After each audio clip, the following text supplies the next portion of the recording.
আসসালামু আলাইকুম ফ্রেন্ডস, অ্যাডুজেট শিক্ষায় আপনাদেরকে স্বাগতম। আপনারা সবাই কেমন আছেন? আশা করি সবাই ভালো আছেন। বরাবরের মতো আপনাদের সাথে আছি আমি সাইফুল ইসলাম। চলে এসেছি নতুন একটি ভিডিও নিয়ে। আজকে আমরা জানবো আপনি নোয়াপাড়া থেকে সিংঘিয়া যেতে কোন কোন ট্রেন রয়েছে, সেই ট্রেনগুলা ছাড়ার নতুন সময়সূচি, বন্ধের দিন এবং গিয়ে পৌঁছাতে কতক্ষণ সময় লাগবে বিস্তারিত। আমি যদি আপনাদেরকে ট্রেনের সময়সূচিগুলো বলে দেই, আপনি নোয়াপাড়া থেকে সিংঘিয়া যেতে প্রথমেই যে ট্রেনটি রয়েছে সেটি হচ্ছে জাহানাবাদ এক্সপ্রেস।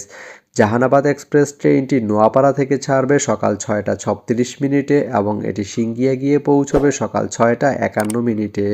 সোমবারের দিন এই ট্রেনটি বন্ধ থাকে।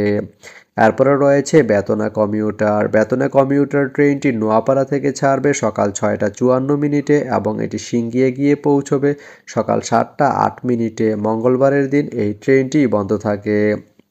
এরপরে রয়েছে মহানন্দা ট্রেনটি নোয়াপাড়া থেকে ছাড়বে সকাল 11টা 52 মিনিটে এবং এটি সিংঘিয়া গিয়ে পৌঁছবে দুপুর 12টা 18 মিনিটে। এই ট্রেনটির কোনো অফ ডে নেই।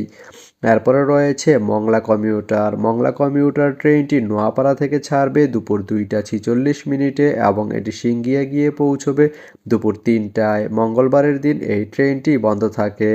তো আপনি নোয়াপাড়া থেকে সিংঘিয়া যেতে এই 4টি ট্রেনের যে কোনো একটি ট্রেন ব্যবহার করতে পারেন। তো ভিডিওটি কেমন লাগলো অবশ্যই কমেন্ট করে জানাবেন। আর ভিডিওটি যদি ভালো লেগে থাকে বা আপনার কোনো উপকারে এসে থাকে তাহলে ভিডিওতে একটা লাইক করে দিবেন, কারণ আপনার একটা লাইক আমাকে অনেক ইন্সপায়ার করে নতুন নতুন আরও ভিডিও বানাতে। তো ধন্যবাদ সবাইকে ভিডিওটি এতক্ষণ ধৈর্য ধরে দেখার জন্য। ভালো থাকবেন, সুস্থ থাকবেন, অ্যাডুজেট শিক্ষার সঙ্গেই থাকবেন।